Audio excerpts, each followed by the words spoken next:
भज गोविंद भज गोविंद भज गोविंद। हरे कृष्णा।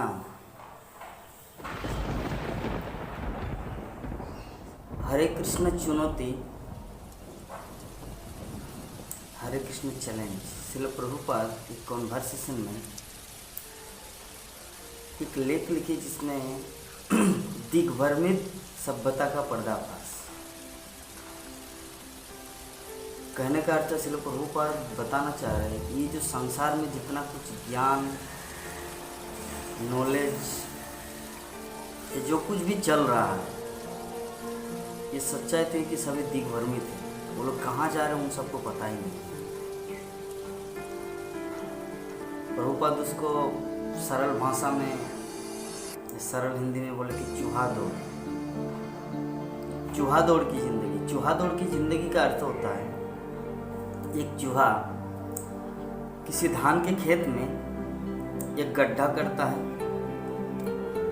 इस गड्ढा को करने के बाद वो धान को अंदर से घुसाते हैं, फिर दूसरे जगह में और एक गड्ढा करते हैं। एक ही खेत में कम से कम 12-15 गड्ढा करता है। गड्ढा करने का उद्देश्य क्या है कि अगर इस गड्ढा में अगर किसी भी तरह का समस्या हो तो हम उस गड्ढे में जाएंगे, उस गड्ढे में किसी भी तरह का समस्या हो तो हम तीसरे गड्ढे में जाएंगे। और ये जितना सारा गड्ढा करता है वो, लेकिन वो उनका उपभोग नहीं कर पाते।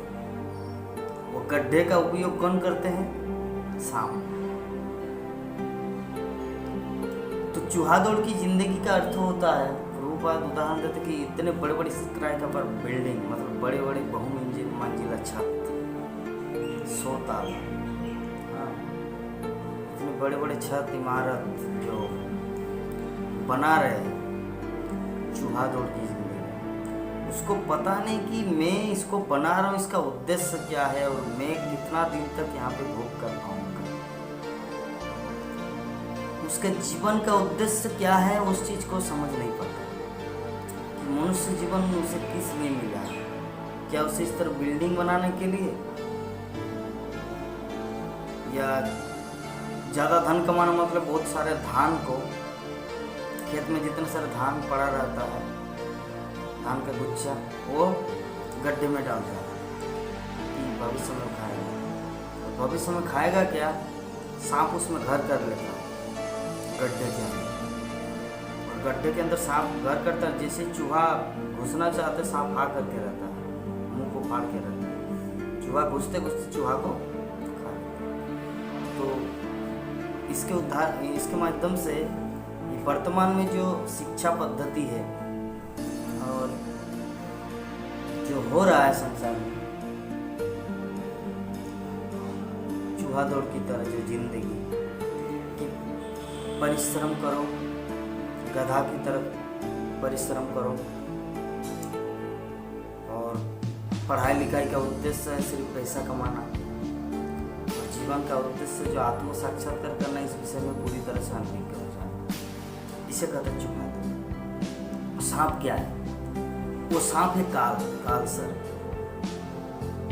इधर करते उधर करते, उधर करते इधर करते, इधर धन जमा करते, इस बैंक में रहते, ऐसे ऐसे ऐसे लाइक देख, काल समय हमारा समय खत्म हो जाता है। हमारा समय हमको इजाजत नहीं देता और जीने का। बोले कि चलो अब आपके पास जमलोक का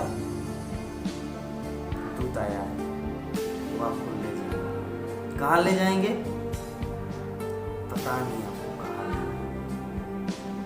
तो अल्टीमेटली ये चूहा दौड़ की जो जिंदगी है, श्रील प्रभुपाद बोल रहे हैं कि चूहा दौड़ की जिंदगी में व्यक्ति दिग्भ्रमित हो जाता है, और क्या करना चाहिए क्या नहीं करना चाहिए पूरी तरह से भ्रमित होता है।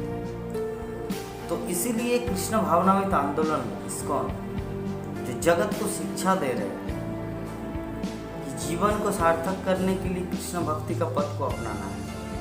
और कृष्ण भक्ति का पथ का अर्थ होता है कृष्ण भावनामृत विज्ञान, कि कोई भी व्यक्ति कृष्ण से तब तक पूर्ण रूप से प्रेम नहीं कर सकता जब तक वो कृष्ण के बारे में न जाने। और कृष्ण के बारे में जानने का सबसे पहला कदम है कृष्ण के विषय में सुनना, कृष्ण के विषय में पढ़ना।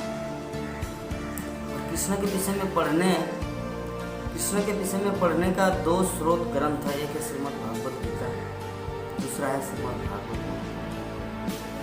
क्योंकि भगवत गीता के माध्यम से हम लोग तत्व को जानेंगे कि एक्चुअली भगवत तत्व है क्या, जगत क्या है, मनुष्य क्या, आत्मा क्या है, इस बात में। और भागवतम के माध्यम से हम लोग जानेंगे कि वो आत्मा क्या रियली में भगवान के साथ संबंध हो सकता है, क्या रियली में कृष्ण के साथ आदान प्रदान कर सकता है, क्या रियली में वो भगवान से कैसे प्रेम करेंगे। इस सब का डिस्कशन विभिन्न भक्तों की जीवनी, विभिन्न भक्तों के साथ भगवान कृष्ण की लीला, भगवान के 24 अवतार, बरा अवतार, कूर्म अवतार, मीन अवतार, मत्स्य अवतार, नरसिंह अवतार, वामन अवतार, परशुराम अवतार, कृष्ण अवतार, राम अवतार, बुद्ध अवतार, कल्कि अवतार, हयग्रीव अवतार। आपको भगवान के जितने सारे 24 अवतार हैं, अनंत अवतार है, सबका वर्णन भगवान कैसे लीला करते हैं जगत धराधाम, वो सब वर्णन इस श्रीमद् भागवत पुराण में। जब हम सब उस भागवत पुराण को पढ़ेंगे तो हमारे अंदर जो आत्मा है, वो आत्मा एक्चुअली जो है, आत्मा भगवान का नित्य पार्षद है। आत्मा जो होता है, आत्मा कोई भौतिक चीज से बना हुआ hydrogen two oxygen, carbon dioxide, nitrogen से बना कोई पदार्थ नहीं। आत्मा चिन्मय वस्तु है जो भगवान का पार्षद है। लेकिन वो आत्मा इस शरीर रूपी पिंजरे में कैद है और अनेक जन्मों तक इस जगत में वास करने के कारण वो कृष्ण को भूल चुका है। और कृष्ण को भूलने के कारण कृष्ण सोचा कि इनको कैसे पुनः वास्तविक चेतना में लाए और इसको अपनी सेवा में लाएंगे और अपने भगवत धाम की ओर खींचे। तब कृष्ण ने सोचा और वो उपाय किया कि मायाबद्ध जीवेर नहीं स्वत कृष्ण ज्ञान, जीवेर कृपाय कैलो कृष्ण वेद पुराण। भगवान श्री कृष्ण वेद और पुराण की रचना क्यों कि मायाबद्ध जीव, इस संसार में जन्मा प्रत्येक जीव भ्रमित है या भूल चुका है। मायाबद्ध जीव नहीं स्वत कृष्ण ज्ञान, स्वत मतलब ऑटोमेटिक, स्पॉन्टेनियसली उसका कृष्ण के प्रति झुकाव या कृष्ण के प्रति आकर्षण या कृष्ण के प्रति प्रेम नहीं हो सकता। जिसके कारण कृष्ण एक सूत्र, एक प्रोसेस निकाला, वो है ये भगवत गीता, भागवतम, पुराण, वेद के माध्यम से अगर हम लोग पढ़ेंगे, अध्ययन करेंगे तो हमारी आत्मा जाग जाएगी। हमारे आत्मा जागने का अर्थ होता है, ये भी चैतन्य चरितामृत में वर्णन है, क्योंकि आत्मा जो है वो तो कोई भौतिक पदार्थ नहीं है कि इसको बनाया जाएंगे, काटिंग करना पड़ेगा, साइज करना पड़ेगा, नहीं। आत्मा ऑलरेडी कृष्ण का नित्य पार्षद है, तो उसको बस जगाया जाएगा। तो जगाएंगे कैसे?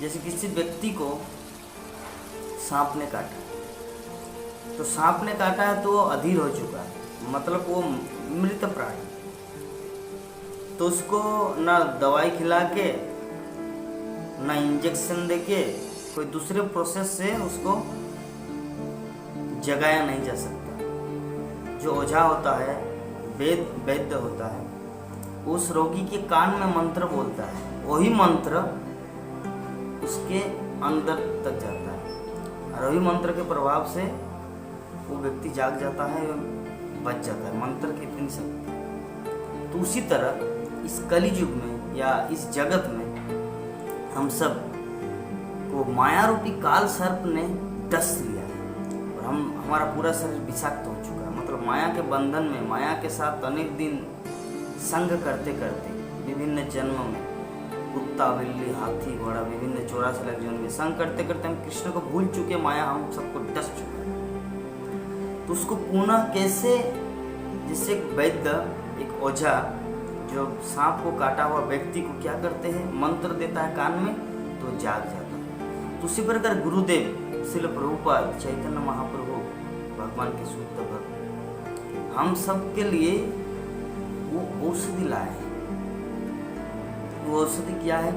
हरे कृष्णा कृष्ण कृष्ण हरे हरे, हरे राम राम राम हरे। ये मंत्र जब हमारे कान में प्रवेश करेगा तो हमको जो काल सर्प ने डस लिया है, हम लोग जो मृत प्राय हो गए, आत्मा अमर है, चिन्मय है, लेकिन आत्मा को हम लोग भूल चुके, मतलब हम लोग मर चुके हैं।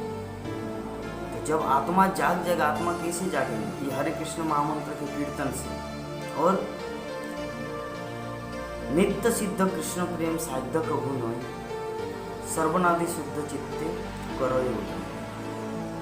मतलब नित्य सिद्ध कृष्ण प्रेम, कृष्ण के प्रति जो हमारा अटैचमेंट है, नित्य सिद्ध नित्य बद्ध।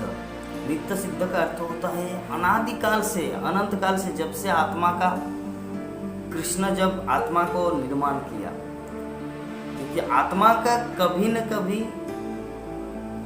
शुरुआत हुआ था। मेरी दृष्टिकोण से वो अजर, अमर, अजन्मा, अनित्य है या नित्य है। किंतु कृष्ण की नज़र में कभी न कभी कृष्ण तो उसको सृष्टि किया है। ऐसा नहीं कि कृष्ण ऑटोमेटिक सृष्टि हो गया और आत्मा ऑटोमेटिक सृष्टि हो ना, कृष्ण पहले हुआ है, उसके बाद कृष्ण अपनी इच्छा से अपना स्वांग विभिन्न अंग से प्रकट करके आत्मा को निर्माण किया। तो विषय वस्तु है कि हम जो कृष्ण को भूल चुके हैं, तो कृष्ण से पुनः संबंध कैसे जोड़ेंगे? इसीलिए बोल के नित्य सिद्ध कृष्ण प्रेम साध्य कबू न, कभी भी किसी भौतिक प्रयास के द्वारा उसको जोड़ा नहीं जा सकता। कैसे जोड़ेंगे? सर्वनादि शुद्ध चित्ते करो योग। सर्वन भगवान के विषय में सुनना, सुनने के माध्यम से सर्वनादि शुद्ध चित्ते, मतलब हमारे प्योर हार्ट, भागवत कथा, भगवत गीता की कथा को जब हम सुनेंगे, सर्वनादि शुद्ध चित्ते करो उदय, तब हम ऑटोमेटिक उदय हो जाएगा, जाग जाएगा आत्मा। और जब आत्मा जाग जाएंगे तभी वो कृष्ण के प्रति शुद्ध प्रेम कर सकता है, कृष्ण के लिए शुद्ध सेवा कर सकता है। तो यही है प्रोसेस। तो श्रील प्रभुपाद इस सब के माध्यम से कृष्ण भावना का आंदोलन इस्कॉन, इस मूवमेंट के माध्यम से जगतवासी को यही शिक्षा देना चाह रहे हैं कि सारा संसार दिग्भ्रमित सभ्यता के चूहा दौड़ की जिंदगी में जा रहा है, जन्म ले रहा है, माता पिता उसको पढ़ा लिखाई करके उसको नौकरी, जॉब, बिजनेस में लगा देते हैं, वो पैसा कमाता है, घर बनाता है, बिल्डिंग ये करता है, पैसा इकट्ठा करता है, चूहा दौड़ की तरह घर बनाता है, बिल बनाता है, उसके बाद धान के खेत में जो जितने सारे धान पड़ा हुआ रहता है, धान को अंदर में डालता है, समझता बैंक में पैसा डालता है, चूहा दौड़ जिंदगी। तो ऐसे करके अपने जीवन को वो व्यतीत करता है। लेकिन अल्टीमेटली मनुष्य जीवन किस लिए मिला है, ये जो वर्णन ऑलरेडी किया जा चुका है कि मनुष्य जीवन मिला है आत्म साक्षात्कार करने के लिए, कि हम सब माया रूपी काल सर्प द्वारा डसा गए, हम सब मर गए मृत्यु प्राय।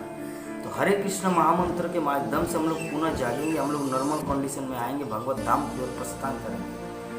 वही हमारा ओरिजिनल स्थिति है, वही हमारी वास्तविक स्थान है, भगवान के साथ आदान प्रदान करना, भगवान कृष्ण के साथ रहना, यही है वास्तविक हमारा पहचान।